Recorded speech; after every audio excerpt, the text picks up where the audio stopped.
এক সাহাবী এসে বলছে, ইয়া রাসূলুল্লাহ, প্রতিবেশীর খেজুর গাছটা বেঁকা হয়ে আমার বাড়িতে আইসা পড়ছে,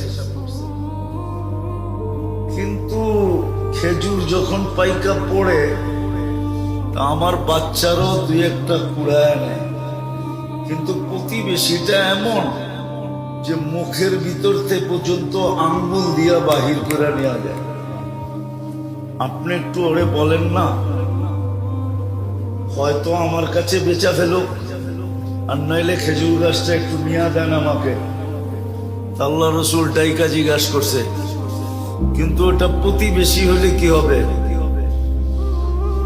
নিজেকে মুসলমান বললে কি হবে? আসলে ছিল মুনাফিক।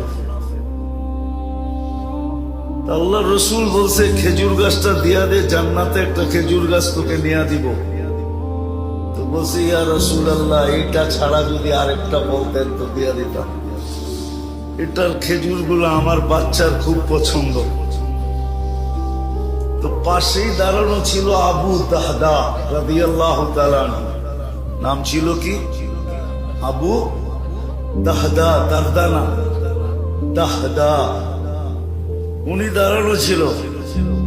তো উনি আল্লাহ রসুলকে জিজ্ঞাসা করছে, ইয়া রাসূলুল্লাহ, আমি যদি নিয়া দেই আমার জন্য? বলছে, অবশ্যই। তো উনি মুনাফিকের রগ জানতেন।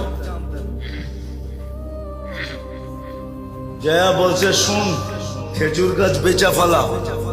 আল্লাহ রসুলকেই দিলাম না, তোকে দিমু কোত্থেকা? ওই সময় খেজুরের পাকা মৌসুম। আমার ওই 600 বাগানের একটা গাছের একটা বাগান আছে, ওটা দিয়া বেচবি, সওদা করবি, ওটা দিয়া দিমু তোকে।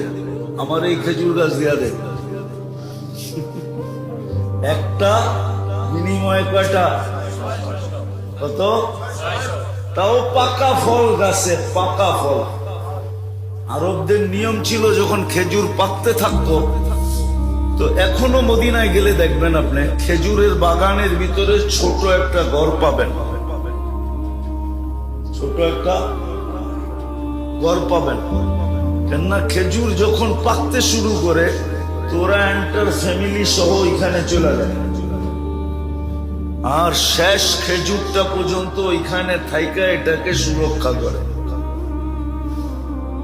আবু দারদা রাদিয়াল্লাহু তাআলা আনহুর ফ্যামিলিও চলে গেছিল ওই বাগানে।